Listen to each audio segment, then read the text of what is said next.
let's get on into it because in the group chat, he was a little upset because his team wasn't represented.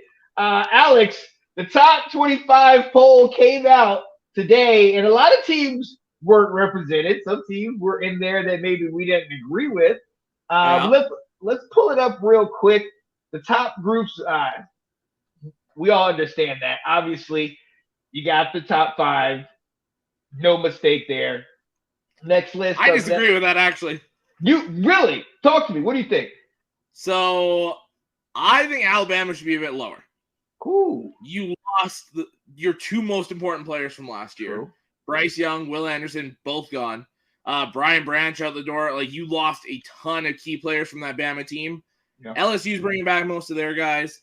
USC's bringing back most of their guys. But I would actually, LSU 4, I'd move Penn State to 5, Alabama to 6, USC 7. I don't have a problem with that at all. Penn State, I truly think Penn State could be the 4th team in the playoff this year. Oh yeah. And you and I have talked about it. There's been different people that have put that, in their Final Four. I think Big Game Boomer put that in his Final Four. So I agree with that. I could definitely see LSU going up because I love what they're bringing to the table this year, and Penn State. I feel the same way about those two. So I could see Alabama dropping to maybe a 6 or maybe a 7.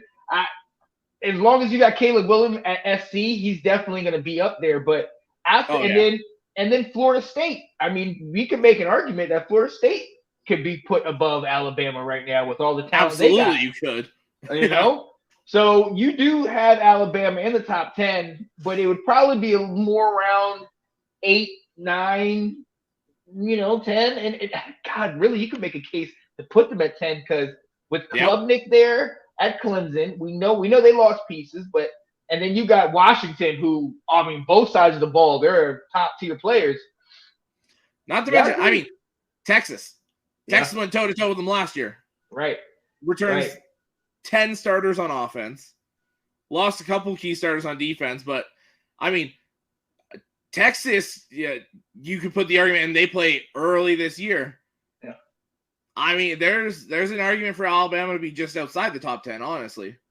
Oh, yeah. Will say, great point, Alex. Bama will make their usual run and be in the top 5 at the end. We'll see.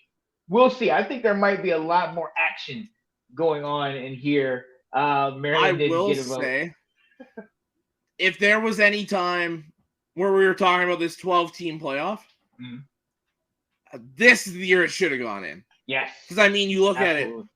Georgia is a playoff team. Michigan's a playoff team. As much as I hate to say it, Ohio State's a playoff-worthy team. To me, I think Alabama's, like, if we're doing the 12-team playoff, they're a playoff team, but 4-team, they're not for me. Penn State, USC, Florida State, Clemson, like, there's so many teams that are playoff-worthy that I can't wait to see how this 4 shakes out. I don't know how they're going to decide it this year. I don't know, but I do think it's going to be a little more up in the air. Now, I'm not going to sit here and go against those top 2 because they have proven me wrong last 2 to 3 years. But I will say I completely agree that when you get to 3, when you get to 4, because 3 and 4 right now, Ohio State and Alabama. I mean, do we need to go down the list of people that they lost to the NFL? You know what I mean? So I definitely agree that, that final 2 is going to be really interesting to see. Not giving Alabama and Michigan or Georgia and Michigan their roses already, but if the trend continues and it's looking that it'll be that way, I think you got to kind of put them already up there. Yeah, well, not to mention, out of the teams in the top 25, they have 2 of the easier schedules. Like, you take Ohio State and Penn State off of Michigan's schedule, and outside of really Maryland, there's not much else there. Yeah. So, and I mean, Georgia losing that Oklahoma game this year due to Oklahoma coming to the SEC next year. I mean, it's pretty freaking easy there too. Oh, yeah.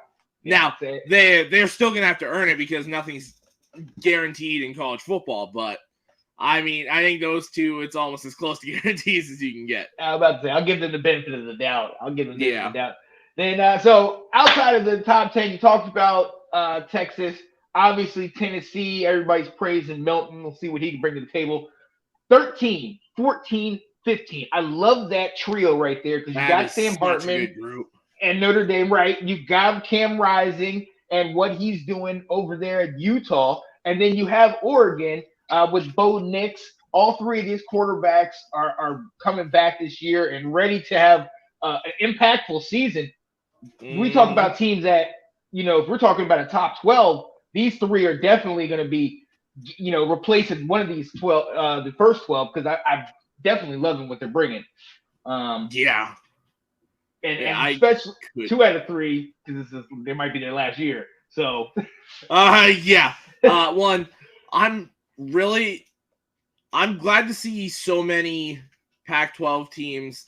Well, what's last year in the Pac-12, but so excited to see so many of those teams represented because for years and years and years, it's pretty much been the top 4 like power conferences and the Pac-12. It's just kind of like, yeah, you're Power 5, great, you're here. I mean, those are teams I'd put up against basically anybody. Those 4 right now: Washington, USC, Utah, and Oregon. Those are elite programs. Right. The way they're constructed now. I mean, you've got the quarterbacks, you've got head coaches at all of them, very good head coaches. You've got, for the most part, well-balanced teams. I mean, USC is very heavily one-sided. Yeah. But the other 3 teams are built throughout. They're all pushing prospects left, right, and center. Like, those are programs to be very proud of if you're a fan of those schools. Oh, yeah. Absolutely. And they're primed to definitely make a run this year. And look, we talked about this being the last year of the Pac-12. I mean, basically dissolving. You think about this. You think about the Oregons, the Utahs, USC, Washington. All of these teams coming together and playing this year. And you wish you had a 12 so a lot of them could be represented. But this is going to be a huge, an amazing Pac-12 race if everybody plays up to their potential. Well, not to mention Oregon State sitting there at 18. Right. And you still have UCLA if Dante Moore figures his stuff out early on, that true freshman. UCLA's right back in that race. Yep. To me, the Pac-12 is a 6-team race, even though you only see 5 in the top 25. And that might cannibalize themselves to the point where the Pac-12 in their last year does not get somebody in. Yeah. Because I think they'll pretty much have to run the gauntlet. Maybe a 1-loss Pac-12 team like a USC or a Utah would probably be the 2 teams I could see getting in with 1 loss. Yeah.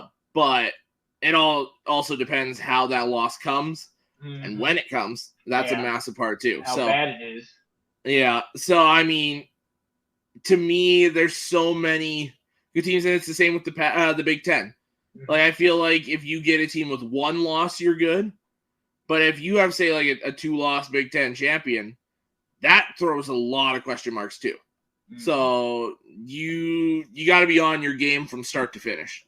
Oh yeah, absolutely. So that I'm eager to see how that shakes out. You start looking at the last 2 rows. You got the Kansas State, TCU's. I want to go there. Kansas State, TCU, Wisconsin, Texas A&M. You and I talked about Wisconsin and Texas A&M.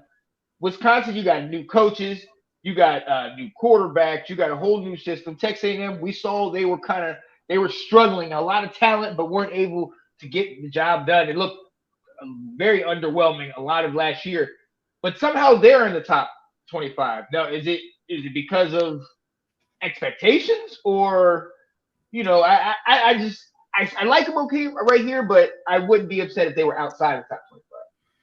Texas A&M, I think, deserves to be outside. Especially, you look at some of these teams that just missed based on the votes and everything. I mean, South Carolina, I think, should be in over A&M. UCLA, you can make the argument. UTSA, Arkansas. Yeah. There's a lot of those teams that you could argue should be in over an A&M. And in my opinion, over at Kansas State and TCU, who lost a lot of key players. Right. Now, I think based on how they did last year, they kind of earned the respect of, okay, show us you don't belong. And A&M, I think a lot of it is, well, partially the SEC bias that's typically there. Jimbo is another big factor, and the amount of 5 stars on that roster. Yeah. And the thought of it can't really be any worse than it was last year. So I feel like the other two, it's a show me you don't belong.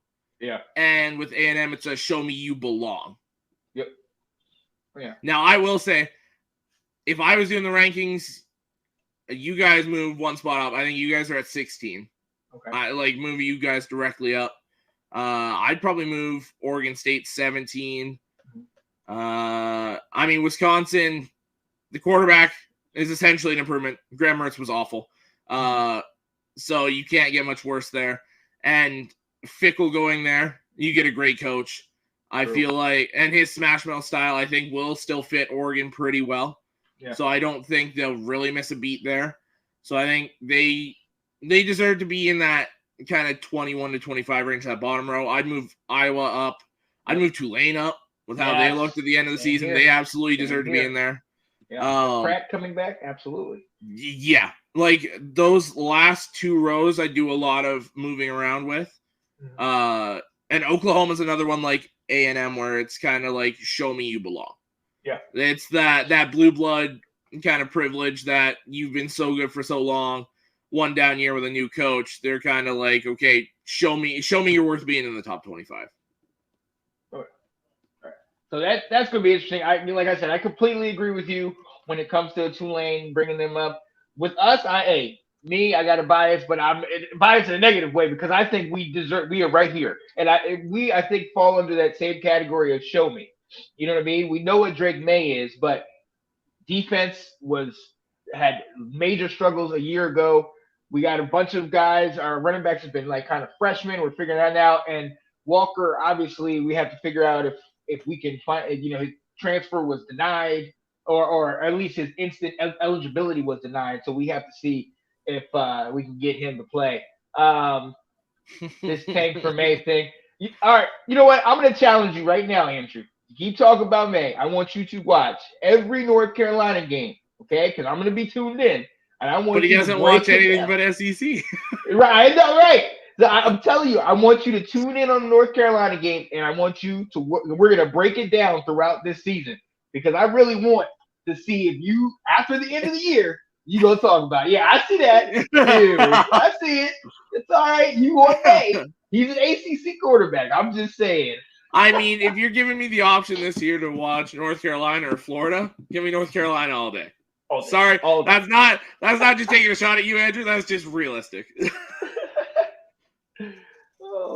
Purpose. And this is absolutely right. Yes, absolutely, and I love that.